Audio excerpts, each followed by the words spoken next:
जय श्री राम, हर हर महादेव। इस वीडियो में हम जानेंगे सावन माह में पड़ने वाली पहली एकादशी कामिका एकादशी व्रत कथा के बारे में। इस साल यानी कि साल 2024 में कामिका एकादशी का व्रत 31 जुलाई दिन बुधवार को रखा जाएगा तथा इसका पारण गुरुवार को किया जाएगा। कामिका एकादशी व्रत का पारण 1 अगस्त दिन गुरुवार को सुबह 5:30 से लेकर सुबह 8:30 बजे तक शुभ मुहूर्त है। आइए सबसे पहले हम जान लेते हैं कामिका एकादशी व्रत के महत्व के बारे में। कामिका एकादशी के दिन भगवान विष्णु की पूजा होती है। कामिका एकादशी सावन माह में पड़ने वाली पहली एकादशी होती है। समुद्र और वन सहित पृथ्वी दान करने के बराबर जो फल मिलता है उससे भी अधिक फल कामिका एकादशी के व्रत करने से मिलता है।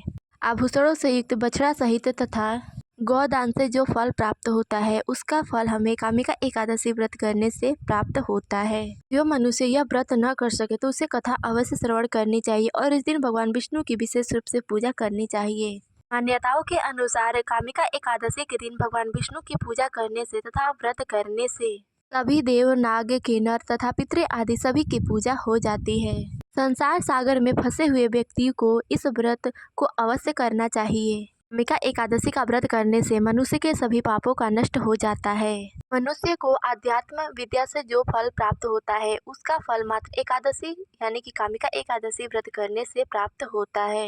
इस व्रत को करने से मनुष्य अपने अंत समय में ना तो यमराज के समक्ष जाता है और ना ही यमलोक के कष्ट मनुष्य को भोगने पड़ते हैं। इस व्रत के प्रभाव से मनुष्य अपने अंत समय में स्वर्ग का वासी बन जाता है। जो मनुष्य कामिका एकादशी के दिन भगवान विष्णु की पूजा तुलसी दल के साथ करता है वह व्यक्ति संसार में रहते हुए भी संसार से अलग रहता है। जिस प्रकार कमल पुष्प कीचड़ में खिलते हुए भी अलग हो जाता है, ठीक उसी प्रकार मनुष्य भी इस संसार के वातावरण में रहते हुए भी भगवान के सम्मुख रहता है। आइए अब हम शुरू करते हैं कामिका एकादशी व्रत कथा। इसी गांव में एक वीर क्षत्रिय रहा करता था। एक दिन उस क्षत्रिय की लड़ाई एक ब्राह्मण के साथ हो गई किसी बात को लेकर के। उस लड़ाई में ब्राह्मण की मृत्यु हो गई। अपने हाथों मरे ब्राह्मण का अंतिम संस्कार करना चाहता क्षत्रिय ने, परंतु कुछ पंडितों ने उस क्षत्रिय को उस ब्राह्मण के क्रिया में शामिल होने से ही मना कर दिया। पंडित बोले, तुम्हारे हाथ से एक ब्राह्मण की हत्या हुई है, अतः तुम्हारे ऊपर ब्राह्मण हत्या का पाप लगा है। पहले इस पाप से मुक्ति पा जाओ तभी हम तुम्हारे घर भोजन करेंगे। इस पर क्षत्रिय हाथ जोड़ते हुए बोला, हे प्रभु, इस पाप से मुक्ति पाने का क्या उपाय है? कृपा कर आप मुझे मार्गदर्शन करें। तब ब्राह्मणों ने बताया, सावन माह में पड़ने वाली कामिका एकादशी के व्रत करने से मनुष्य के सभी पाप नष्ट हो जाते हैं। अतः तुम इस दिन व्रत रहकर पूरी श्रद्धा व निष्ठा के साथ व्रत रहो और भगवान विष्णु की पूजा अर्चना करो, उनकी कथा श्रवण करो, तभी तुम्हें तुम्हारे पापों से मुक्ति मिलेगी और ब्राह्मण को अपने घर भोजन कराओ। ने उन पंडित द्वारा बताए हुए उपाय किए तथा उसने कामिका एकादशी के दिन व्रत रहकर उनकी भगवान विष्णु की कथा सुनी, उनका पूजन किया।